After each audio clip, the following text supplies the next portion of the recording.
আমি কিন্তু এখন আছি বকখালি। আমার খুব ভালো লাগছে, অনেক দিন পর আবার মানে আমার চুলের অবস্থা দেখো। হ্যালো এভরিওয়ান, তোমরা বুঝতেই পারছো আমি এখন কোথায় আছি, আর এখান থেকেই আজকে ব্লগটা শুরু করে দিয়েছি। আর আমি কিন্তু এখন আছি বকখালি। তো আমার হচ্ছে আজকে শ্যুটের ছিল, মানে শ্যুটের ডেমোর জন্য এসেছিলাম। এখানে প্র্যাকটিস মানে হচ্ছে কীভাবে করতে হবে সেটা সব ওনারা দেখিয়ে দেবে। আর তারপর আরও একদিন আমাকে আসতে হবে শ্যুট করতে। আর এই দেখো আমি একটা হলুদ কালারের শাড়ি আর কালো একটা ব্লাউজ পরে কিন্তু পুরোপুরি রেডি হয়ে নিয়েছি। আর চুল মানে কি বলবো, পুরো উড়ে একদম পুরো একাকার হয়ে গেছে। যেহেতু হাওয়া দিচ্ছে এত, আর সমুদ্রটা এখানে মানে এত সুন্দর, এত ভাল লাগছে, পুরো নীলছে, খুব সুন্দর লাগছে। তোমাদের সাথে সবই শেয়ার করবো। তো আজকে এখান থেকেই ব্লগটা শুরু করছি।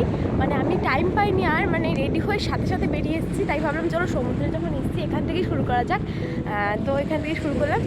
আর হচ্ছে এই জায়গাটা মানে এখানে হচ্ছে বকখালিতে এসেছি, এই জায়গাটায় মানে লোকটাও কত বেশি নেই, খুব কমই লোক। রাতেও কালকে এসেছিলাম যখন, তখন ওই কয়েকটা দোকান, যেমন দীঘা পুরীতে মানে প্রচুর দোকান থাকে, প্রচুর দোকান বসে, লাইট চারিদিকে আলো আর আলো, কিন্তু এখানে সেরকম মতো ছিল না, হালকা লোক। আর কালকে যখন এসেছিলাম রাত্রেবেলা মানে পুরো আমি যেখানে দাঁড়িয়ে রয়েছি এখানে বালি, মানে এখানের থেকেও আরও দূরে বালি, মানে জল কালকে দেখা যাচ্ছিলো না। এই সকালে এখন জল দেখতে পাচ্ছি, মানে দেখো কতটা দূর থেকে, মানে ওই দূরে হচ্ছে লোক, ওখান থেকে আমরা হাঁটতে হাঁটতে আসলাম সবাই। আর এই দেখো এখানে কিছু লোক আছে, আর এই দেখো সমুদ্রটা আমার খুব ভালো লাগছে, অনেক দিন পর আবার মানে এখানে আসলাম। হ্যাঁ, আগে তো দীঘা পুরী প্রায়ই যাওয়া হতো, কিন্তু এখন কিন্তু অনেক দিন পর আবার এই বকখালিতে। আর সত্যি বলতেন বকখালিতে এখনও অবধি আসিনি, তো আমার খুব ভালো লাগছে, জায়গাটা খুব সুন্দর। আর সমুদ্রের জলটা পুরো নীল, মানে আমার দেখে মনে হচ্ছে আন্দামানে এসেছি আমি, এত ভালো লাগছে আমার। তো শ্যুট করতে এসেছি, মানে আমি যেখানে এখন এসেছি সেখানে শ্যুটটা হবে না, এখানে একটু দেখতে এসেছি। আরও কয়েকজন লোক আসবে, সেই লোকগুলো আমাদেরকে নিয়ে মানে ওই দিকটা কোথায় জায়গা আছে আরও সুন্দর স্পট আছে সেইখানে কিন্তু নিয়ে যাবে। আমার খুব ভালো লাগছে গাইস, খুব ভালো লাগছে। দেখো আমার চুলের অবস্থা দেখো। আর এখানে তো কয়েকটা ভিডিও করেছি শর্টস।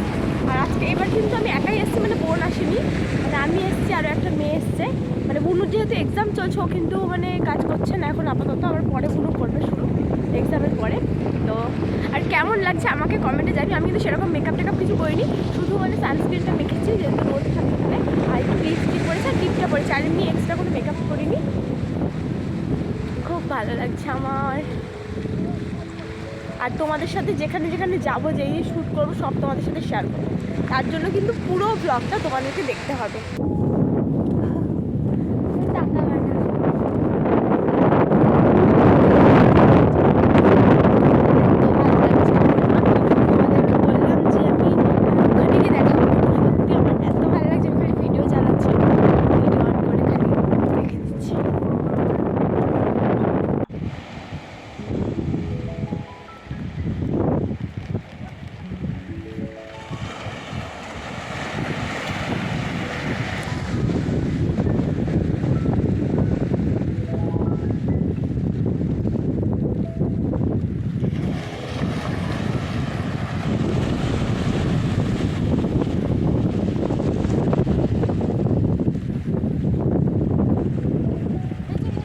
তোমাদেরকে তো বললামই যে এখানে প্র্যাকটিস করতে এসেছি, কারণ পরের যে ভিডিও শ্যুটটা আছে, মানে যে গানটা আমি ভিডিও করব, মানে আমার ভিডিও হবে, সেটার জন্য কিন্তু এখানে প্র্যাকটিস করতে এসেছিলাম। এ দেখো এভাবে আমার ঘুরতে বলেছে, মানে এই স্টেপগুলো করতে বলেছিল আমাকে, এভাবে দুবার ঘুরে এরকম হাতটা মিলিয়ে দিতে হবে, আবার দৌড়াতেও হবে সমুদ্রের মানে ধার দিয়ে, পাড়টা দিয়ে কিন্তু দৌড়াতে হবে, দৌড়ে ঘুরতে হবে এভাবে। তো আমি প্রথমে পারছিলাম না, তারপর কিন্তু আমাকে বলছিল যে এভাবে করো।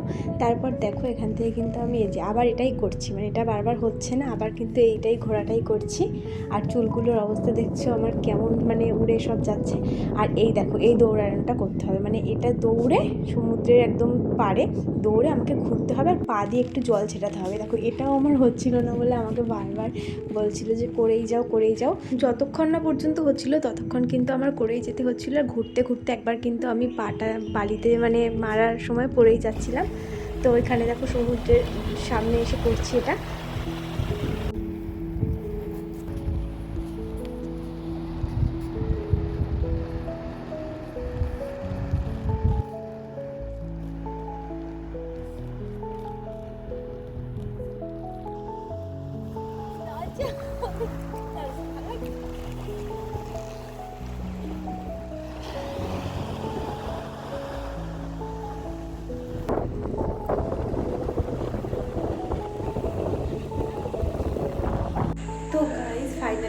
চলে এসেছি রুমে। আর তোমাদের সাথে শেয়ার করলাম যে বকখালি গেলাম, ওখানে হচ্ছে যেই শ্যুটের জন্য গেছিলাম মানে ডেমো করতে, আমাকে মানে শিখিয়ে দিচ্ছিলো কীভাবে করতে হবে, আমাকে পরে আবার এভাবে এসে করতে হবে। তার জন্য এখন রুমে চলে এসেছি। আর এখন হচ্ছে স্টেশনে যাবো, একটু পরে ট্রেন আছে, তাই কোনোরকম তাড়াতাড়ি করে চলে এসেছি। তো তোমাদের কেমন লাগলো এই জায়গাটা? জানি জায়গাটা সবারই ভালো লাগবে, আমার তো খুব ভালো লেগেছে জায়গাটা। আর প্রথমবার আসছি, আমি তোমাদের বলেছি প্রথমবার বকখালিতে আসছি, দীঘা পুরী অনেক গেছি, আমি বকখালিতে প্রথমবার আসছি। আর এখনই রেডি হচ্ছি, চুল আসটাবো, আমি চিংড়ি নিয়ে দাঁড়িয়ে রয়েছি। এখন চুলটা আসছে, তারপর কিন্তু তাড়াতাড়ি বেরিয়ে পড়বো, ধর ট্রেন পাবো না, আবার যেতে যেতে সেই সন্ধ্যাবেলা হয়ে যাবে। তো চলো আজকে ভিডিওটা এই পর্যন্তই। ভিডিওটা ভালো লাগলে অবশ্যই লাইক কমেন্ট সাবস্ক্রাইব করে দিও। টাটা।